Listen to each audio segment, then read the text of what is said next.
A primeira turma do STF formou maioria para manter a plataforma Rumble suspensa no Brasil. Flávio Dino e Cristiano Zanin acompanharam o voto de Alexandre de Moraes. O ministro acusou o fundador da rede social, Chris Pavlovski, de confundir liberdade de expressão com uma inexistente liberdade de agressão. E ainda disse que o empresário confunde deliberadamente censura com proibição constitucional ao discurso de ódio e de incitação a atos antidemocráticos. Para conversar conosco e analisar todas as notícias, nós temos, claro, o melhor time de comentaristas. Começando pelas damas, a doutora Kátia Magalhães hoje conosco. Boa tarde, doutora Kátia, seja muito bem-vinda ao Jornal da Oeste. Boa tarde, Geise, Serrão, nossos espectadores. Sempre uma alegria estar aqui com vocês.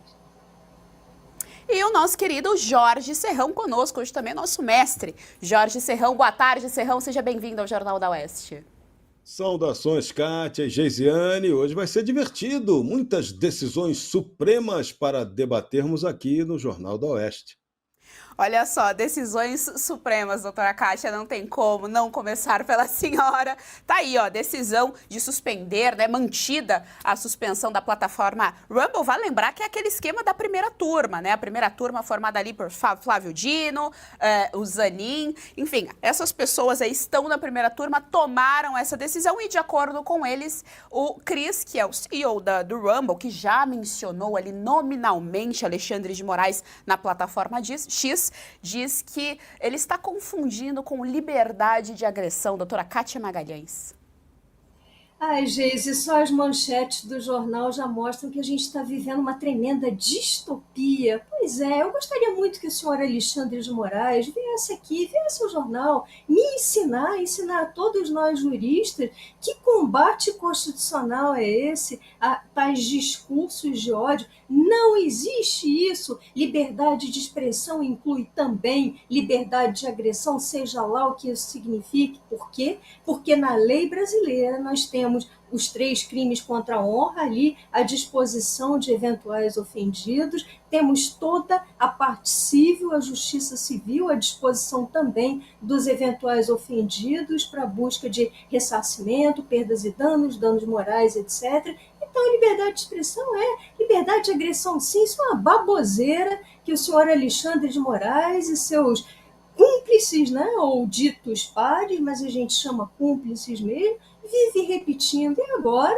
parece que esqueceram um pouco do Elon Musk e pegaram no pé do Chris Pavlovski, CEO da Rumble, que propôs aquela belíssima ação lá nos Estados Unidos, que a gente já comentou aqui, cuja inicial a gente já discutiu bastante no jornal. Então, mais uma decisão inconstitucional. Por que inconstitucional? Porque é uma decisão que bane um certo perfil, no caso, o perfil de Alan dos Santos, que não é nem hospedado no Brasil, nem residente no Brasil, é residente num país estrangeiro, então, atentatório à soberania estrangeira, decisão manifestamente ilegal, contraria o marco civil da internet, que só permite a remoção de posts de conteúdos específicos e, mesmo assim, mediante o devido processo contraditório, etc.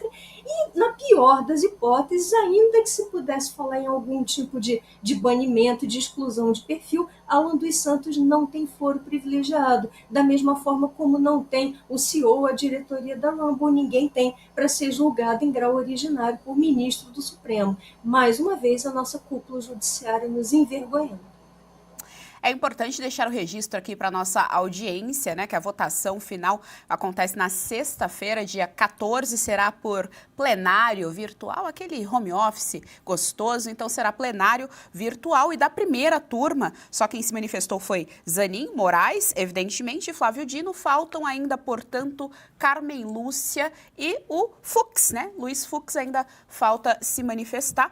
A doutora Kátia, ela tocou num ponto, Jorge Serrão, bastante importante, porque parece que ele deu uma esquecida no Elon Musk e focou agora no CEO do Rumble, né? E tá ali numa coisa que aparenta ser pessoal, porque olha que curioso, justamente depois de ser mencionado nominalmente tantas vezes, justamente depois que o Chris deixou muito claro que a liberdade de expressão era um valor dele, e quando a gente fala desse tipo de censura, é importante também deixar registrado para nossa audiência que não é só a liberdade de falar, mas a liberdade de se informar. Exatamente, a doutora Kátia foi no ponto. A Constituição Brasileira de 1988 não recebe a censura, não permite a censura, e quem já ratificou, corroborou e confirmou isso foi ninguém menos que o Supremo Tribunal Federal na DPF 130. Então, o Supremo Tribunal Federal não pode jogar contra ele mesmo, ou não deveria jogar contra ele mesmo, porque isso vai criar um complicador internacional. Vocês acham que na ação que o Rumble move contra o ministro Alexandre de Moraes lá fora, isso também não vai ser evocado? Que além de estar havendo aí uma afronta à primeira emenda americana que proíbe censura, também há uma afronta à Constituição da República Federativa do Brasil que proíbe censura? Então, foi uma decisão aparentemente pensada com o fígado e de muito pouca sabedoria. Ela está jogando mais gasolina para apagar um incêndio que vai acabar mal para o Brasil. Não é nem para os que estão tomando a decisão. Eles dobram a aposta e têm certeza de que estão certos, estão convictos. Como diria G.K. Chesterton, toda convicção é uma prisão. Por isso, cuidado com as convicções das quais você é prisioneiro. Uma hora elas podem se voltar contra você e encarcerá-lo para sempre.